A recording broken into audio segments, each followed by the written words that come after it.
don't see, can't understand, that's a lot of work. So you said, I mean, you just gave us like these huge bombs. What are you talking about?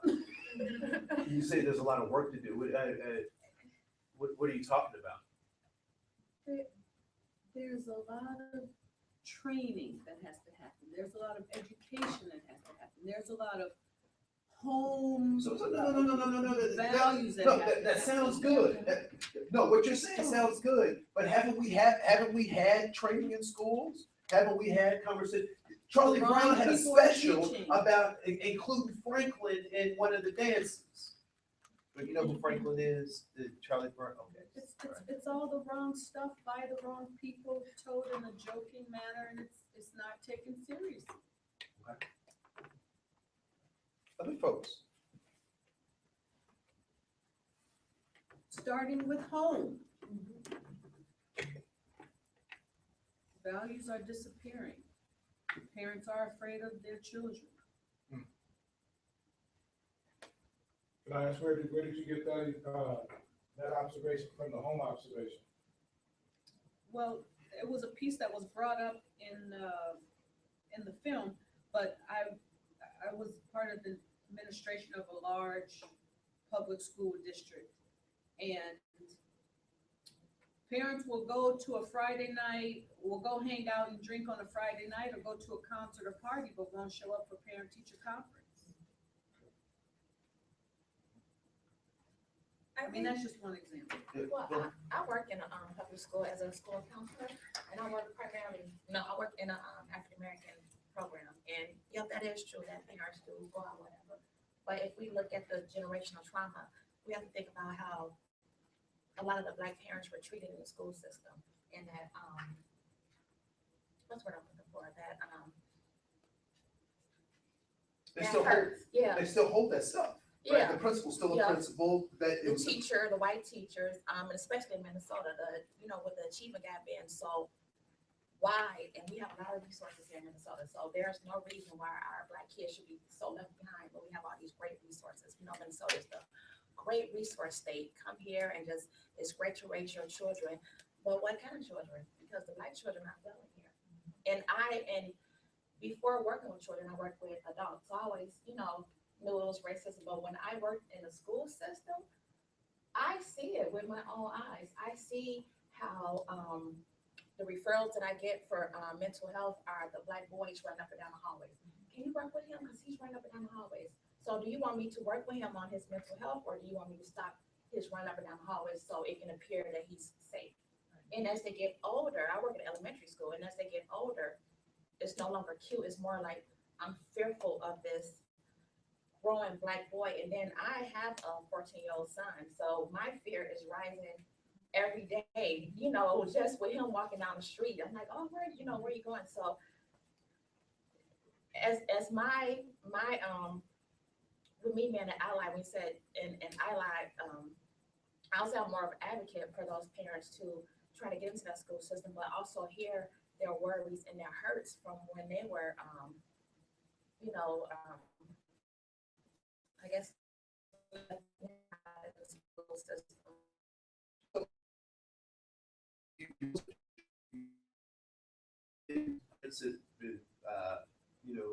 They have some trauma associated with their educational experience, and so probably aren't real engaged in educational experience. So when we talk about this achievement gap, we don't just see it in educational settings. We see it. We see gaps or disparities in housing, in employment, in obviously education. We see it in incarceration rates. We see it in all this stuff. So the question might need to be asked or beg to be asked, and it's a controversial question. It could be a hurtful question, and so I'll ask you specifically if it's okay, and you can choose to address this question or not. So given all these so-called disparities, the question could be asked, is there something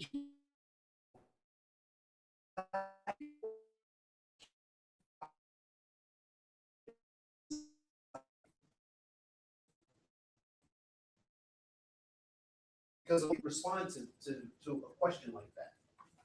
I don't know. I think, well, this is my belief. I I'll get you. believe that, American society have to try to work with Black people. It's like we're trying to, and I can just say even in my program, trying to, restore the functioning of those kids is trying to restore their functioning or their, ability to function in this white society. But not that the white society is changing for us. So we have to change for them. I have to change the way I talk, my code switching, my mannerisms, my, Black girl mannerisms, I have to tone that down. So I don't know if white society is trying to work with us. It's like we have to change to work in this society. Yes, ma'am. So how would I answer that question? Yeah, how would you answer that question? It's a very long answer, so I'll try to condense it. I would say that, absolutely, there's nothing deficient about the children. And what is deficient is the system in which they are asked to live, work, and thrive in. And so, in my mind, the next step of that is, well, what is deficient about the system? Because we put all these wonderful things in place. Well, we have to look at not only the actual action, the doing, the delivery of the service, we have to think about the spirit and the underlying messages of what the services are saying. Now, there are all these wonderful programs for brown children to help them succeed. But ultimately, what that's saying is you are so deficient that you need all of these great services to make you equal to, instead of coming from a baseline that says you are already good, you are already capable, and I am going to support that. So, some people don't like when I say this, but I believe that the biggest tragedy is integration of the and the reason I say that is because when you get instruction from someone that believes in you completely and wholeheartedly, that encouragement goes far beyond the basic skills of 1 + 1 is 2. And do you know what the shape of Minnesota is? Can you locate so-and-so on the map? Can you read this word? There is something about the self-esteem that is built, the confidence, and being able to navigate a world that says you are a human being, that goes far beyond the mechanics of any piece of information. And I think that is what's missing. There are many studies that show when a teacher believes in the capacity and the capacity of a student, they learn more than when that teacher believes in or does not believe in the capacity of the child to learn.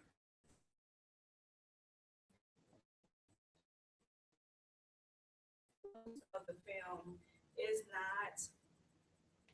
the narrative, that is being played out, and how we deal with one situation versus another, or one citizen versus another citizen. But it was the gentleman that lived a couple blocks away from Ferguson, identifies himself as being from Ferguson, and said, it's wrong, but they're my friends, so I turn a blind eye to it. And I try to just let it go because they're my friends and I've known them for such a long time that I can't possibly confront their wrongdoing. And that is what the problem is. So let me, if I may ask you guys run racial dialogue circles and conversations, right? How do those conversations help people tie in to their individual humanity, but also a larger sense of humanity? in your dialogue circles, how does that process happen? Or why do you use a dialogue circle to help with that kind of process? I would say that we're trying to get alternative options for how to think about things. Because the dominant racial frame structures things in a way that is not helpful. We need to be able to get it loosened.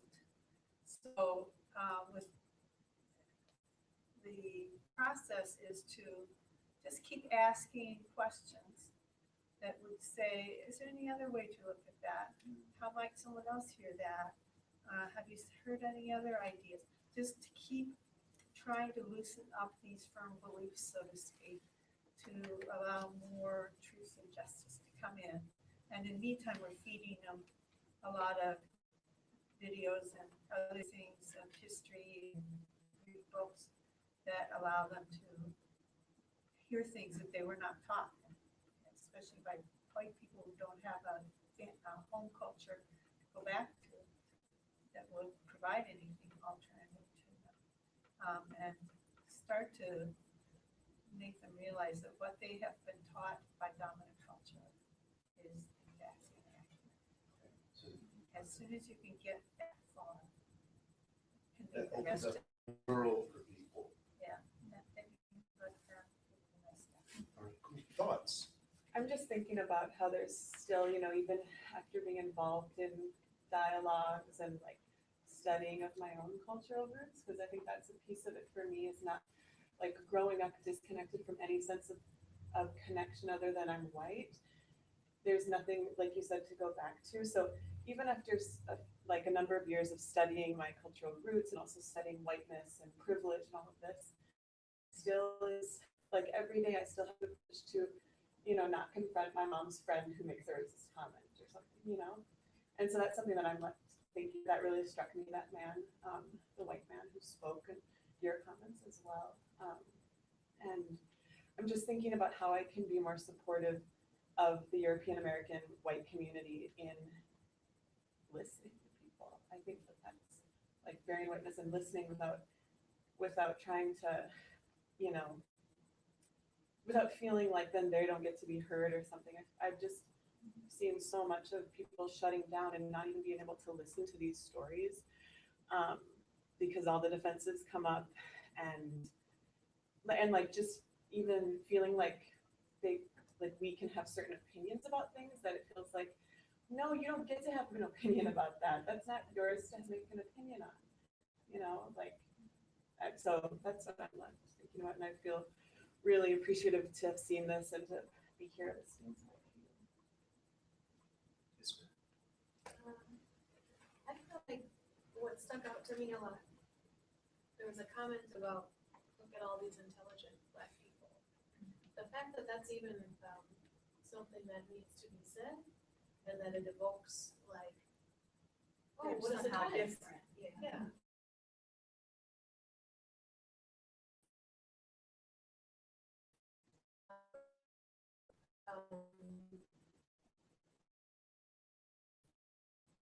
Back on what someone teaching you looks like you, but I really appreciated in the film talking about history and talking about how knowing your history and knowing that you come from a line of people who have succeeded, and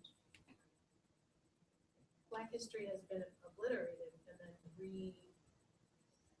orchestrated with like a spotlight on Martin Luther King and, a little bit below Martin Luther King, well, a lot below Martin Luther King would be somebody like Malcolm X and the Black Panthers. So just the way that our history is given to us in a structured and systematic way, and the way it's given to other people, the way it's given to white people, makes for the idea that this intelligent Black person would be a surprise. It's hurtful. Stuck out to me a lot, but I think that part of, I don't know if it's going to be healing or just adding another story, is more history, more long-term history, more knowing of where we came from, and integrating that into our sense of self. Because we are structurally and systematically looked at as less. And when you see media about this, the mainstream media, so I really appreciate, I like that piece about we need independent Black media to tell the stories. Because the media that's come out makes people into hoodlums and heathens and looters and violent, but you're not even willing to open your mind to why that would happen. And it's very interesting. There are a couple of YouTube videos where throughout the nation, different newscasts have given the same news story verbatim in different areas of the country at the same time. And so when we talk about, fairness of media, we talk about, what we start recognizing is that there is a machine that is churning out entertainment value products that are being sold to us as facts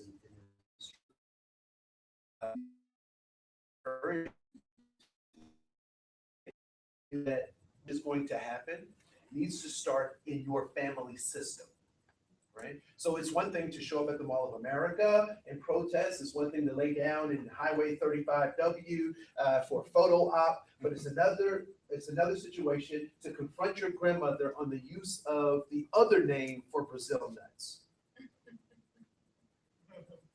The courage to do that is the courage you need to do that is way more insurmountable than trying to stand up in front of a courthouse. Because if you can stand up to your grandmother who you love and you cherish and did everything, possibly for you and has your best interest at heart and you have her best interest at heart and call her on her stuff, then that's a precursor for doing anything, right?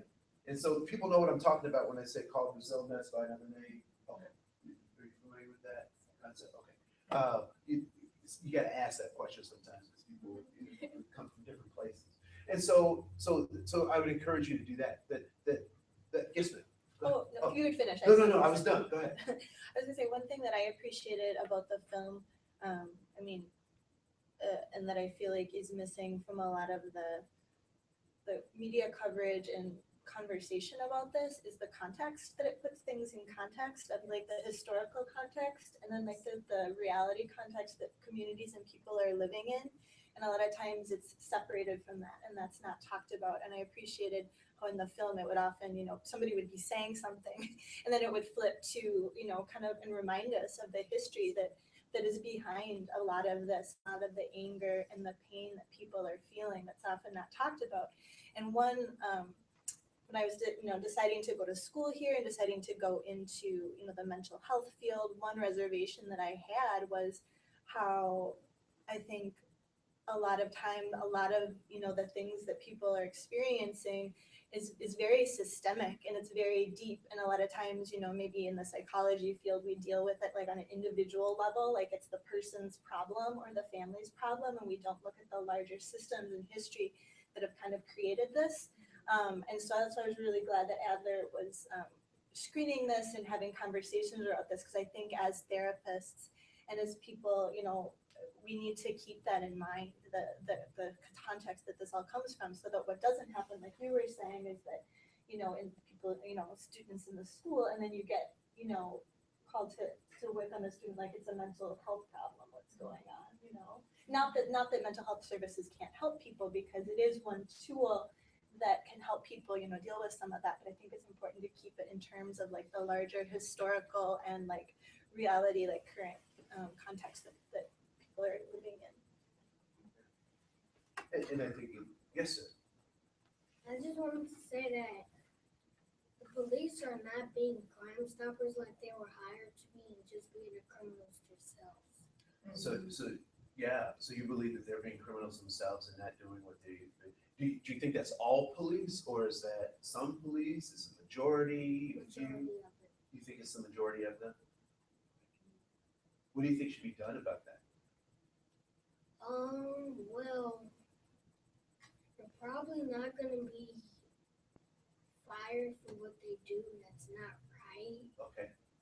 So they're probably just gonna be there for another day, but I think that they should be fired and they should hire more of all race Okay, so they to should, be police all right, so they should hire more of all races to be police. and to stop being criminals. Okay, and stop being criminals. So if you're in danger, who are you gonna call?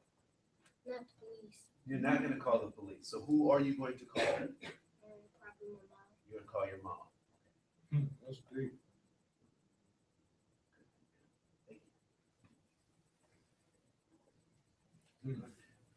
Brown. No, that was probably the deepest thing said today. He's not gonna call, these are the young ones. No, this is the story after the movie, like what he just said is like real, that's real profound. And we better be concerned about that, you know? Because, Can you tell oh, the t-shirt story? the Allen's revenge story. Yeah, can you just tell that part real quick? I don't have the visual with me, so. You work with it. Well, yeah, so coming off of what the young brother just said, well, first of all, let me just say, hopefully, this humanized, you know, the story. And it went deeper, you know what I'm saying? Like the interpretation through the media, which is very powerful.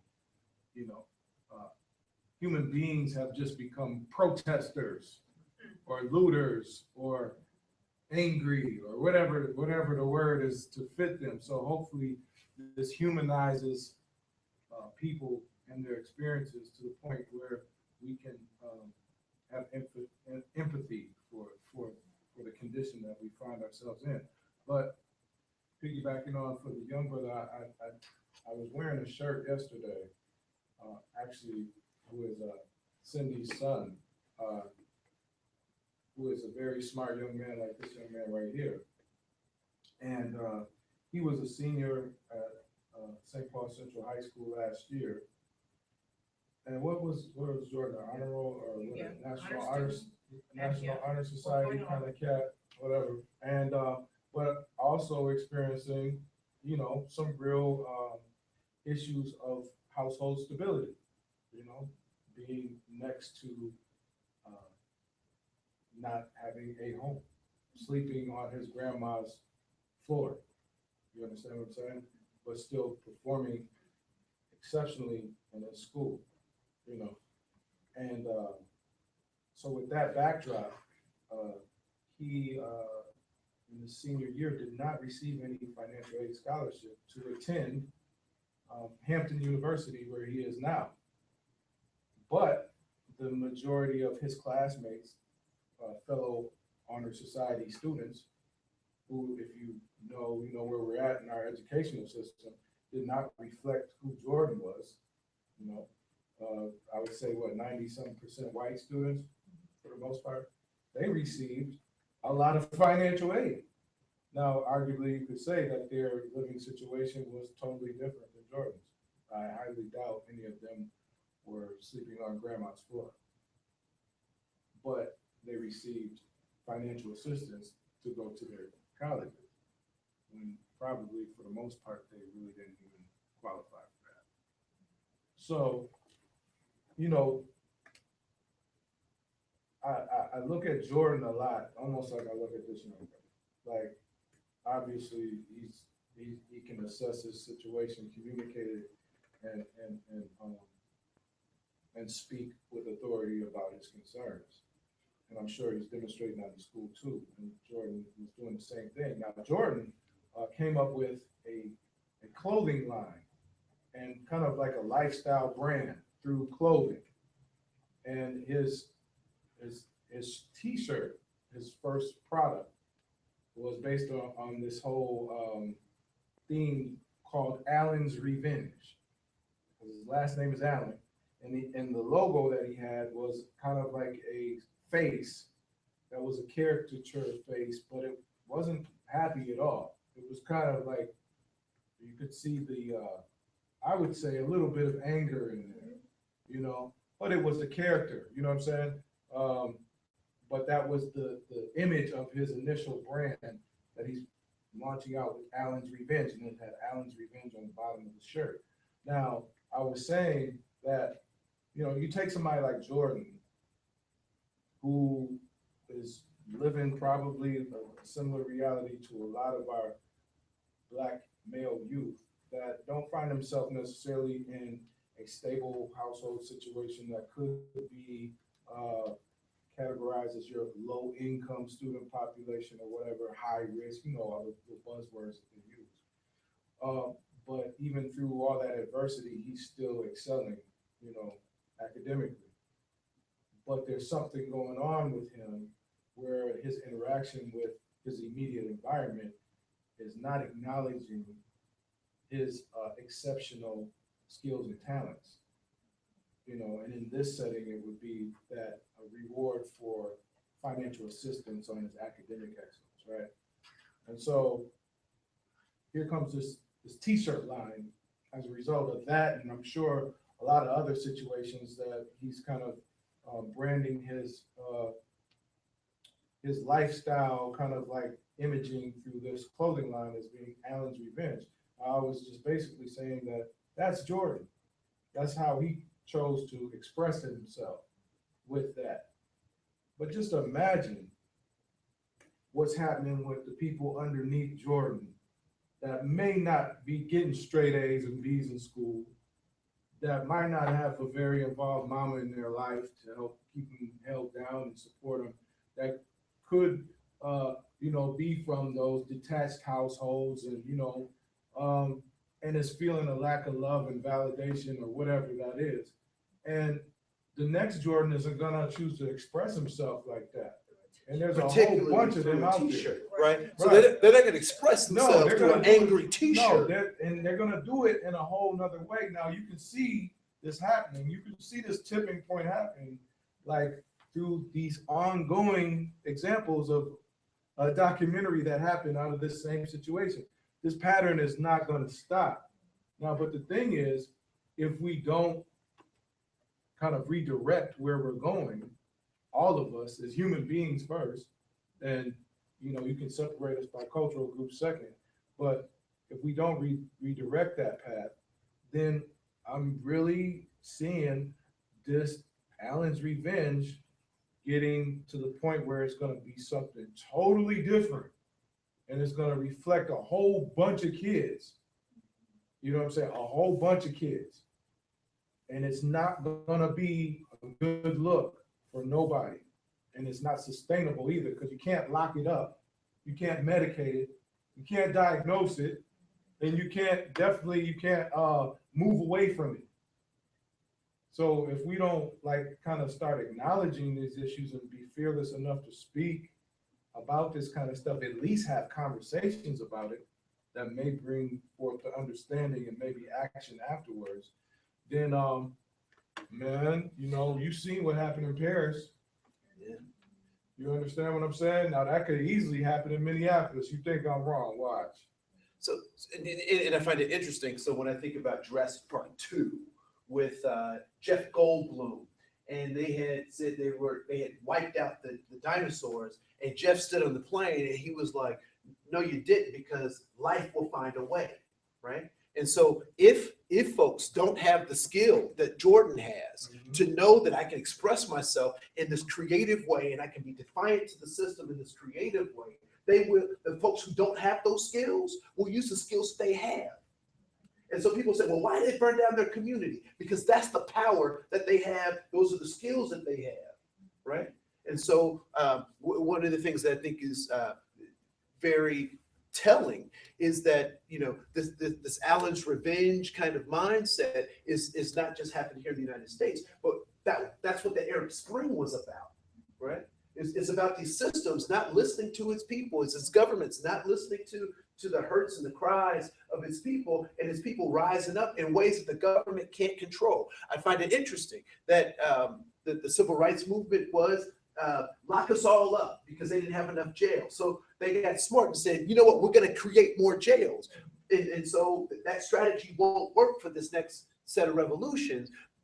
But like you said, you can't medicate it, because what happens when you medicate folks over a long period of time? Why does your doctor want you to take all of your antibiotics and not take some of it? Because you build a resistance to that, right? And so if we're not mindful, if we don't listen, if we don't encourage, if we don't get this dialogue going about our common humanity, we're going to end up with something that we can't control, something that looks so foreign to us that we don't know what's going on. I used to be the pull up your pants police, and I hated when people called each other the N-word in relationship. But then I started thinking, you only get up. It's interesting what the enemy calls you, but it's more disturbing to the enemy when you start calling yourself something, right? When you don't look like, when you don't fit in what the enemy says you should look like, or do what the enemy says, it's disconcerting to the enemy because they don't know why you would call yourself that or why you would do that particular thing. And then just a piggyback on what I was saying, and that's why it's very important that let's just face it, systems are designed to do what they do, period. I mean, you can be the best psychologist or the best whatever, but you work within a system that's designed to make money, bottom line. And it's good to have good people in those systems because there needs to be balance. But the fact is that we all have a role to play in this, and the way that we can be of assistance in that role, in my thought, is we have to have independent pathways to express our skills, gifts, and talents to be of service. And so if let's just say you work for the public school system or whatever, you already know what that is. You know what I'm saying? But at least take your skills, gifts, and talents and challenge. We all need to challenge ourselves to have independent ways where we can assist our youth, our communities, our families, what have you, that's in the greater good of service outside of the profit machine. So you understand what I'm saying? So, I could have, like all of us, we all got a part to play. I was watching the media just like everybody here was, but when I saw whatever happened with the Jesse Jackson altercation, I was like, I need to get down there because that's something totally different going down, and it needs to be documented. And the way that it's going to be documented, if I just keep on sitting here watching corporate media or whatever, I don't think the story is going to be told right. Now, that's just what I chose to do with that particular situation.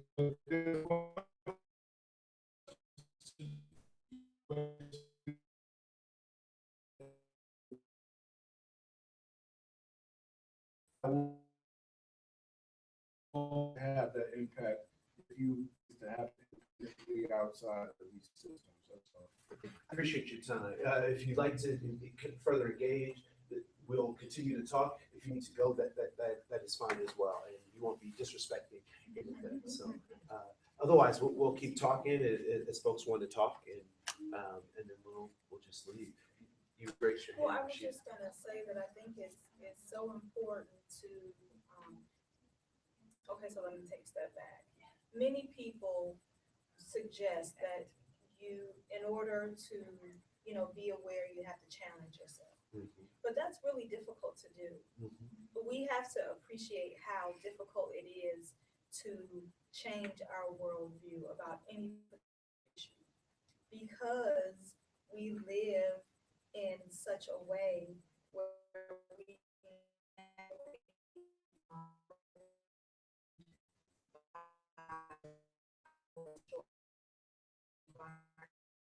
too much outside of their, particular daily dealings, et cetera, et cetera.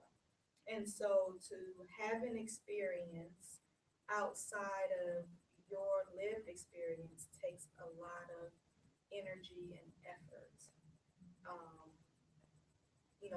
To want to be able to want to do that, and then to take it a step further, to then take that information and bring it to someone else and challenge them on how they see things is even more extraordinary. So it's just really important to acknowledge that it's hard to find something different. If you're a Fox News kind of person, you typically are going to have Fox News kinds of experience. You're going to gravitate to those kinds of channels. you're a CNN kind of person, if you're an ESPN kind of person, you know what I mean? Those are the types of shows,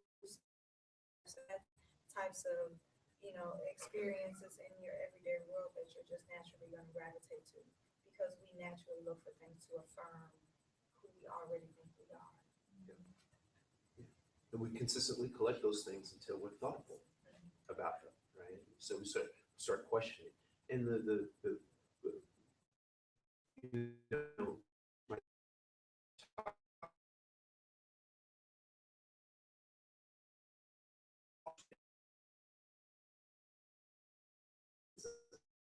behavior is that thoughts plus emotions dictate people's behaviors. And so, bigotry is an emotional mindset. How do you change emotions? The strongest emotion, the highest frequency, if you will, is love. And so if you want to encourage someone to change their bigoted ways of seeing the world, you have to love them out of that, which means, love holds people accountable. Love is in constant relationship with folks and trying to affirm those relationships. And prejudice is a mindset. It's how you think. How do you change how you think? You ask strategic questions that challenge the mind to open itself to different ways of being. And so I think, once we start loving people,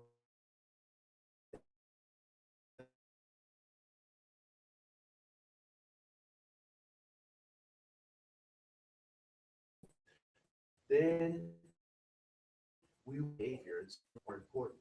And when we see every human being as our brother and our sister, then we will treat them differently. When we, go ahead. I was gonna add something to what you're saying, and so adding on to that, I believe racism is all those things institutionally, and then you can apply power through institutions. Yep. And this is the way, Black people have to be real honest in our role in all this and how this plays out. When you lack institutions, you lack power. You understand what I'm saying? And then you find yourself more victimized by institutions based on those ideas and thoughts exerted through power. Mhm. So, I mean, again, if you're going to be a psychologist or a therapist or something like that in a system, you're not in control of that power. You're going to have to go outside of that and be that same person independently that you can control how you want to apply whatever your institutional values are. Because your institutional values, for the most part, will be always in contradiction to the profit machine, which is based on what you just spoke on. So whether you're in media or you're in psychology, whatever kind of work you do, racial dialogues or whatever, these are the things that we all have to challenge ourselves to do. And yes, you probably do have to step outside your comfort zone, and you might alienate a lot of people that you might even call friends. Because when you start going against the grain like that, you start touching nerves. Start asking questions, Yeah. right? You start asking questions, you start probing, you start talking about stuff, and people go, well, Wait a who do minute. you think you're Yeah, I disturbing my thought you was water, with us. right? I thought you were, we asked all.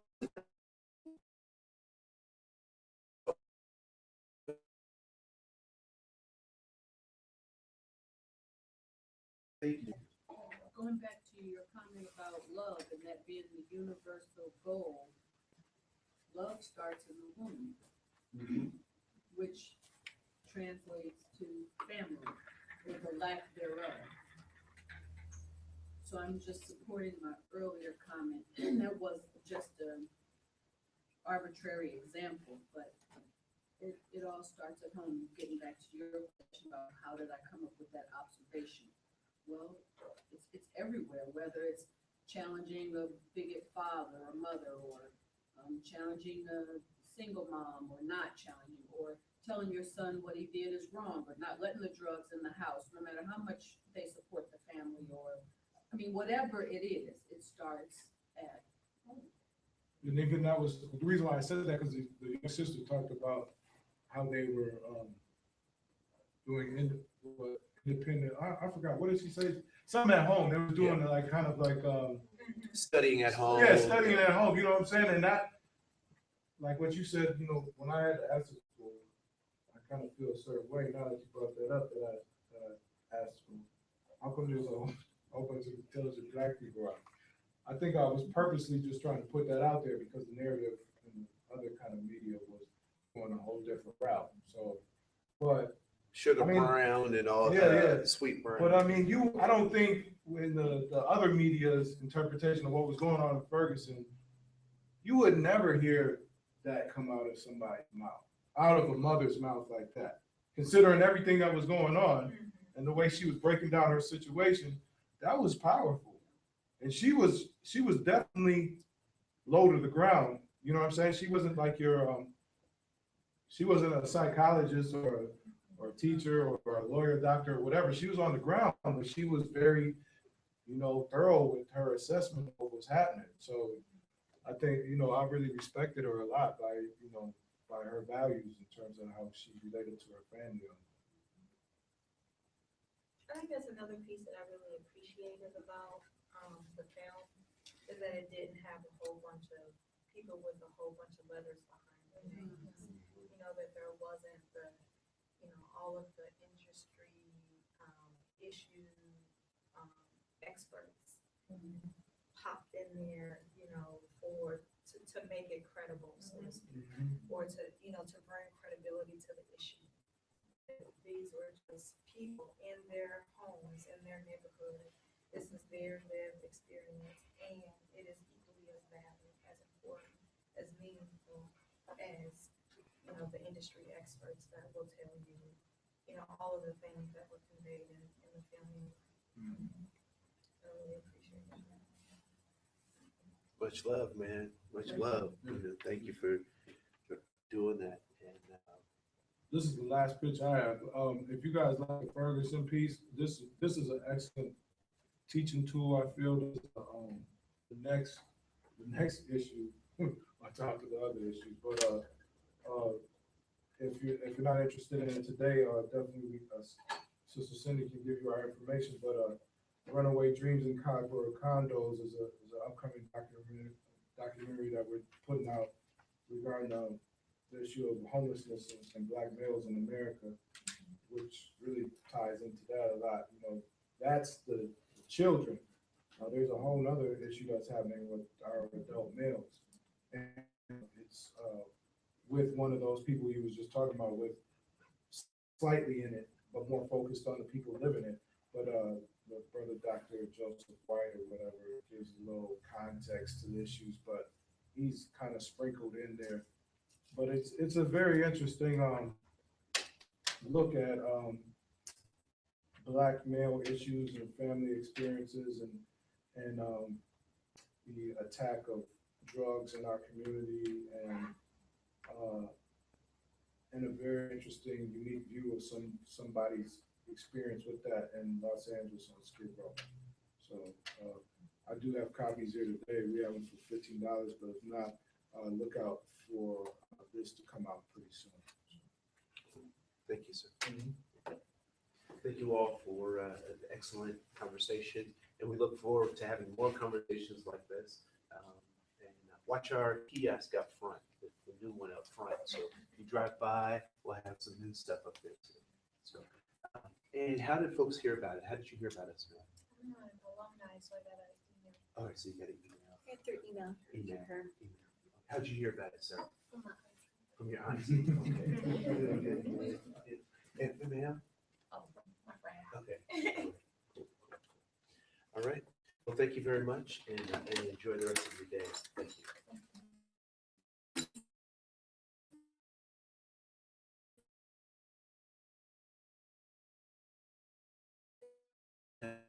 That'd be cool. Yeah.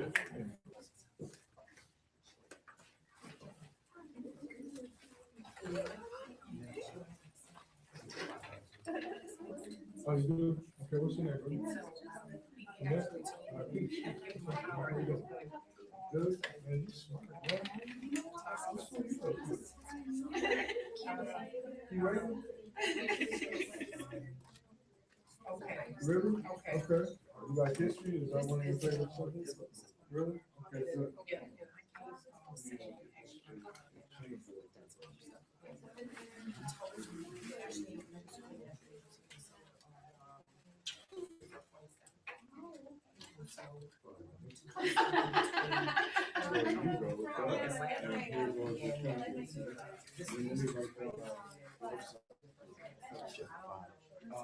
Yeah, hold on one second. Let me see if I got. Is that five?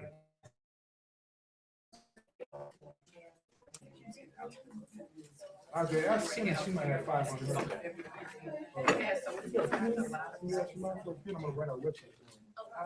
I think I just.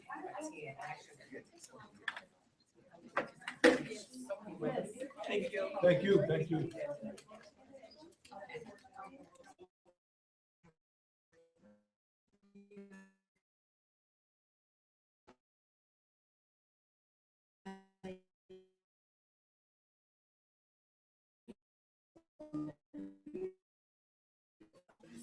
Hey man, that's gonna be a good something you can do some teaching. Yeah. We, But it should be good stuff. Oh, thank you, baby. This is the website on the back. Anything else like that? Okay, that's okay, that's right. Well, we'll send the representative. Okay.